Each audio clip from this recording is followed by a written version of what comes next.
Hello everyone, welcome back to another episode of r/entitled people.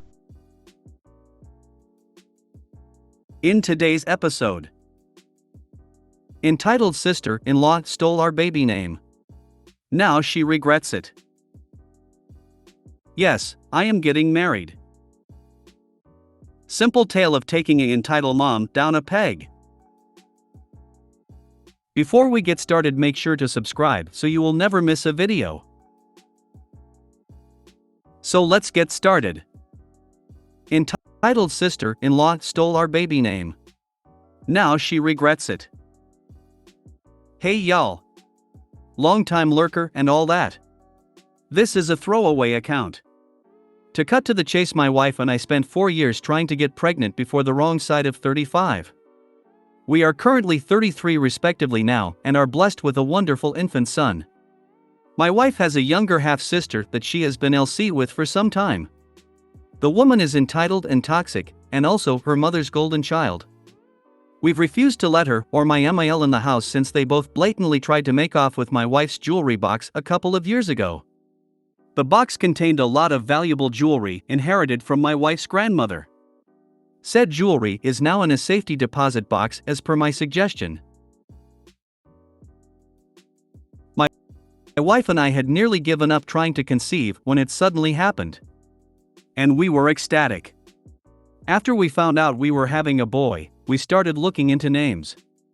I ended up suggesting the name of my Scottish grandfather, and my wife loved it.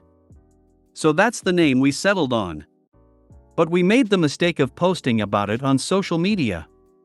Well, no surprise to the stereotype in this mess, my Sael was pregnant too. And was months further along than my wife and also having a boy. She decided to claim my grandfather's name for her own son. And not just the first name, but the middle name too. We called her pissed over what she was doing, and she smugly told us there's nothing we can do about it. Which she was sorta right. There was nothing we could do about it legally, as it's still not a crime to steal planned baby names. We realized the drama was exactly what my Sael wanted. And she thought that by taking the name for herself, we'd not be able to use it. I laughed and told her that while what she did was dirty and underhanded, we would keep our chosen name. And she could just deal with it whether she decides to go through with copying us or not. Well, my Sael's baby daddy called me and said I was unreasonable for still wanting to use the name after Sael claimed it. I said she claimed nothing. And since we couldn't own the name, then neither could they. Before he ended the call, he threatened me by saying I'd be sorry if we didn't change the name. Then he hung up before I could respond. Months later, Sael has a healthy baby boy and names him my grandfather's name. We did not show up for the birth. Both because of the pandemic, and because we simply didn't care to be there. Sael called us wanting congratulations. But we told her we simply didn't care. And that if she was still insisting we change our baby's name, then she'd be in for some big disappointment because we were not. Sael demanded I put my wife on the phone. But it was already on speaker and my wife spoke up and said she agrees with me entirely. We weren't changing the name. Sael hung up on us, but soon started sending emails with text walls of names. Even suggesting similar ones. I responded back that the name was from my grandfather, and that's why we were not changing it. She shut up and we didn't hear from her again till after our own son was born. 2 months later, we were blessed with our son. He came out perfect, and we named him just as we'd intended. Well, no surprise, my Sael called us a few days after the birth to scream in our ears that we copied her son's name. I pointed out she was the real copycat since she had no familial ties to the name, and we did. And anyone who looks at our family trees could see that. Then my wife spoke and said after the attempted theft of her grandmother's jewelry, she no longer considered Sael her sister. And would have nothing to do with her nephew either. For months we were bombarded with messages and emails from my wife's side of the family. Half were on our side after finding out the whole story, the other half were not. And Sael's baby daddy, true to his word, showed up at my door to make me sorry. I'm not sure what his plan was. but I pretty much towered over him. I'm 6 feet 1 inch and well built from regular exercise and 3 trips to the gym a week. He on the other hand was very skinny and about 5 feet 6 inches with a baby face that was badly hidden by a slim beard. I told him my house has cameras, and to get off my property and never come back. He just yelled a few obscenities at me and drove off in his beat-up old car. SIL and MIL called us from a different number to yell at me for making SIL's baby daddy feel emasculated. I didn't even threaten the man. Just told him to leave and not come back. And if he didn't want to feel emasculated, then he shouldn't have come knocking. Then they tried to bring up the issue of the baby name again and demanded we change our son's name as he's so young. So there's still plenty of time to do it. We held our ground and told them that they were bonkers to still think they were in the right after they copied our choice of name just to try and get one over on us. I said SIL didn't even name her son out of love, but out of spite just to try and stick it to my wife for no good reason. Then my wife called them both out on the way she was treated growing up, how entitled SIL and MIL have always been, and how she was glad to leave them far behind. And she wants nothing from them, and they won't have anything from us. That left SIL sobbing and MIL called me a royal bastard before hanging up the phone. That was NC again for a little while till SIL called us again sometime later to bitterly tell us we'd won. She and her baby daddy got in a huge fight and he left. He was apparently very sore that SIL didn't let him even give their son a middle name from his family. And he said he was sick of the bullshit and wanted his son named after him and not some guy he wasn't even related to. SIL finally caved and they got the boy's birth certificate reissued with a completely new name. Which cost SIL around $500, or so she claims. SIL then demanded we at least compensate her for the name change, plus another $100 for the emotional damage as now she's going to have to get used to calling her son by a different name. We laughed and said this would have never happened if she hadn't stolen our baby name to begin with, and we didn't know her anything. Since then we've been NC with SIL and MIL. But my FIL, who's a very nice man and divorced from MIL for obvious reasons, would come by often and loves his grandson. From what he and other relatives told us, the situation between SIL and her baby daddy was pretty tumultuous. But we don't care. Not our monkeys, not our circus. This was very satisfying to read. SIL sounds awful. She is a completely spoiled, toxic and petty woman. Her cousin and mother too. So we want nothing to do with the lot of them. Play stupid games, win stupid prizes. If you emasculated SIL baby daddy simply by telling him to leave your property, he wasn't masculine to begin with. Oh, and then they want to be reimbursed for fixing their mistake plus an extra $100? I'm so glad your FIL is a good man, especially for his daughter's sake. Excuse me, please tell me everything about your profile picture. Wait, hold up, so you mean to tell me this man threatened you over the phone and pulled up to your house over a name he didn't like or want for his son? Defended your bat-crazy Sil for a name he didn't want or wasn't consulted on? Ha! She's the one who emasculated him, he was obviously striking out at anyone else involved. What a *T show. Going no contact with these people is most definitely the best thing you could do for yourselves and your baby. Congratulations on your new baby. And this, dear reader, is why so many parents choose not to publish their baby's name till after they are born. Congratulations on your beautiful baby boy. Look at you, being all rational and shit. Go away.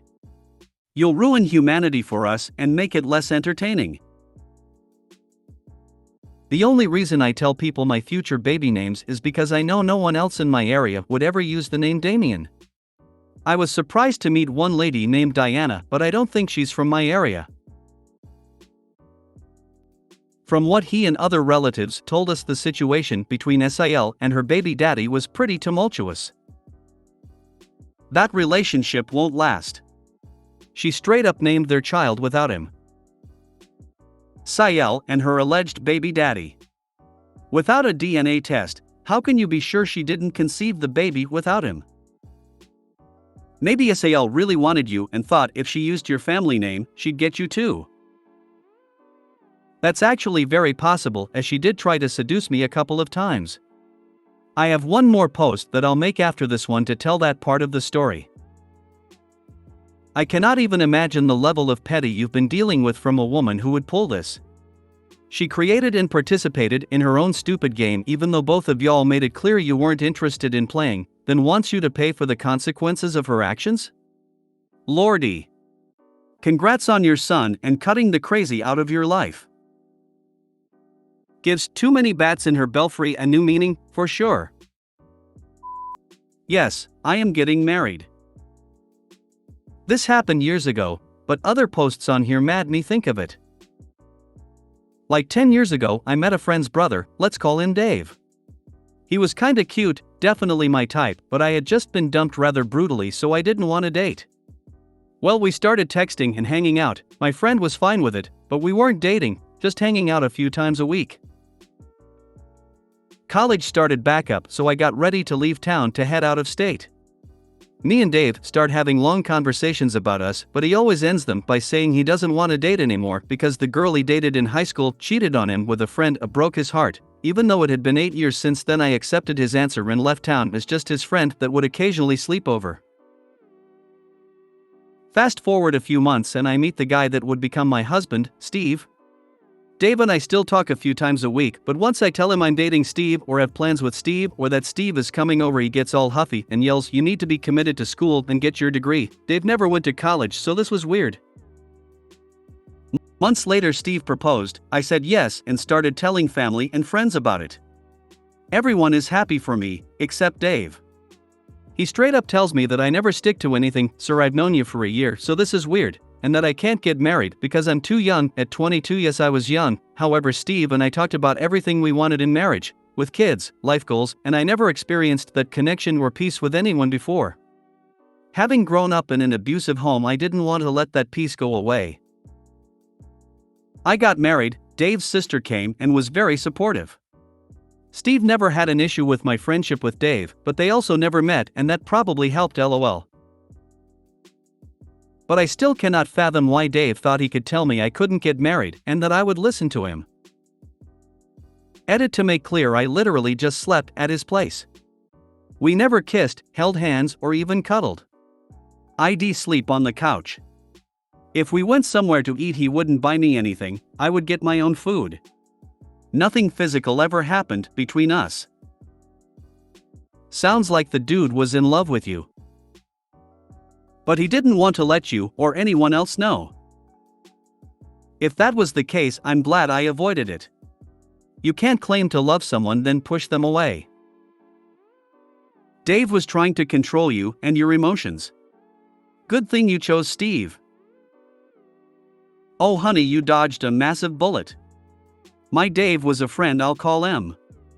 I was just friends with him and we did have long talks and stuff, but I knew deep down I would never end up with him cause he tried too hard to tell me what to do. Things like, "Oh, you're picking this career path? Why? Women should pick something else." He himself had no ambitions in life and worked for Daddy Dearest. Whatever his father said he did, from education to job, everything. I officially stopped talking to him when he told me I will never get married to anyone since I'm too fat, especially him. Long story short, I'm married with a beautiful toddler who lights up my world.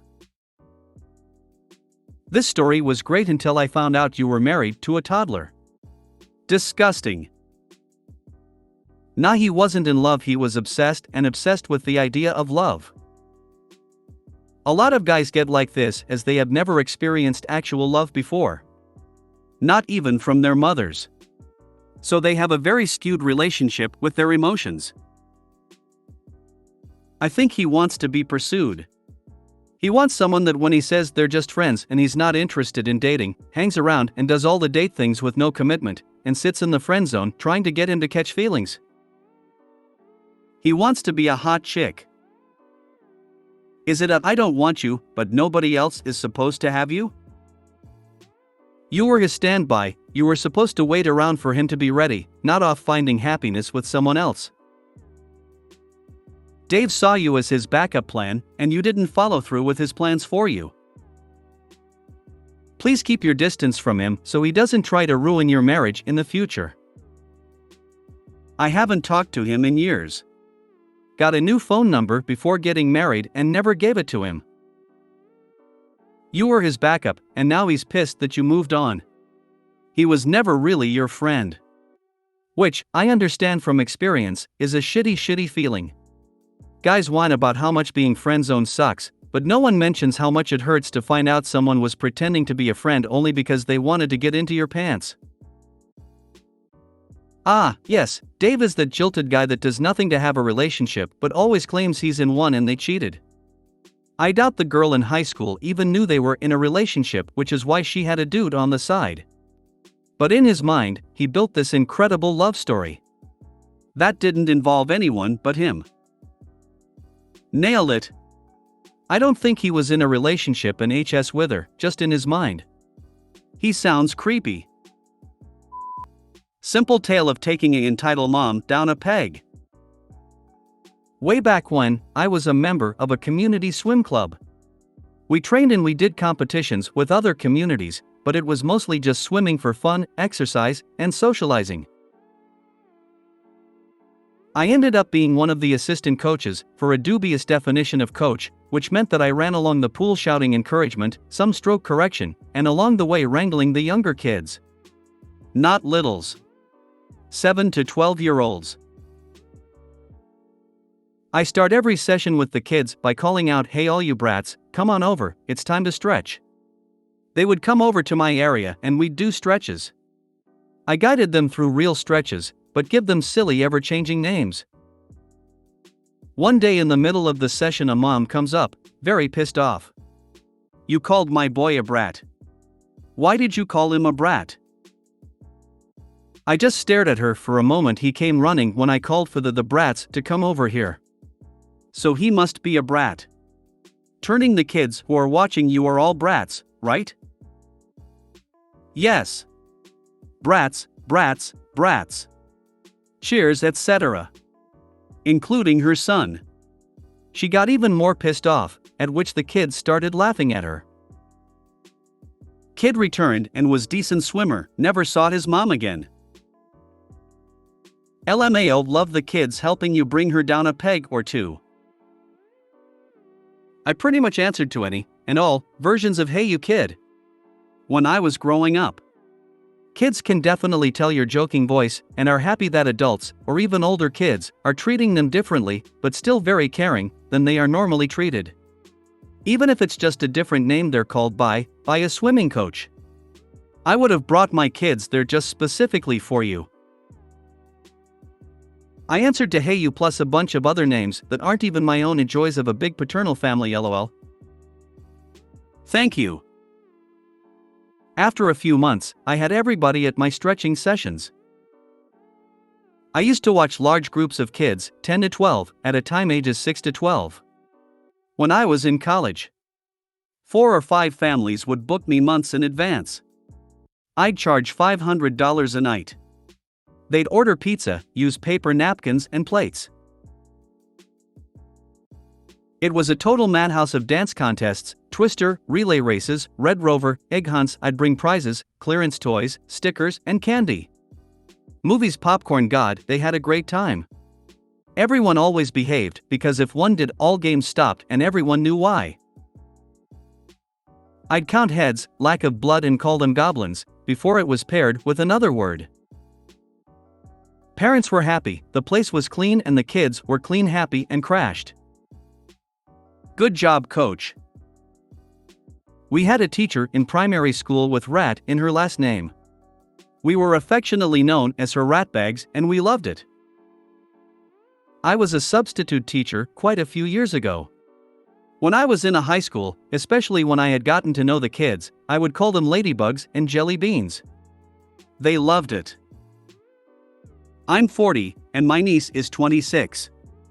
She will always be my brat. Her kids are my mini brats. What were some of the stretch names? Anything which makes it more engaging for the kids is a good thing. Sounds like you had it down. I love it when stuff like this happens. Some people have no sense of humor. If you made it to the end of the video, thanks for watching. Don't forget to like, subscribe and share, and we will see you in the next video.